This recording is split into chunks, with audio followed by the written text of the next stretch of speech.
السلام علیکم ولې تاسو چرت والا ته غږ دې باندې زموږ زو اختر شپه وګوره راس چرتونه وګوره باید ته خوشحالیانې وکړې یاره دا هر یوه ته چې ګورم چې دا خوشحاله دی زه چې هم ښکنځل راته کوي ولې خدای دې خیر کړي یو د ناځوانه زوی راباندې پېښ سو دواړې راخطا کړې ښه وه خدای دلته مایوسه ناست څه کیسه ده بټوه راڅه یوړله زه د کور د سودا دپاره مې پیسې راخیستې وې ګرده یې یوړې که به اوس د ټکسي شیلۍ لا لرم چې کور ته غم مه کوه چې لالا دې در سره د پیسو هېڅ غم مه کوه څه دې په کار چې در یې کړه ما دا ووایه چې ما زه د ټکسي شیلۍ ورسېږي چې کور ته ولاړ سم ټکسي شیلۍ نه د اختر د میوو شیان لا در کوم ما بیا نن پر بل چا موقع ووالله ښه درنې پیسې مې ځینې راپورته کړلې و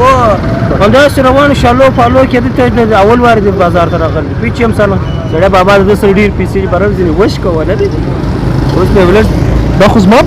بټوه ده د ناځوانه ناځوانې مه کوه پیسې زه در کوم ځغله دا خو زما بټوه ده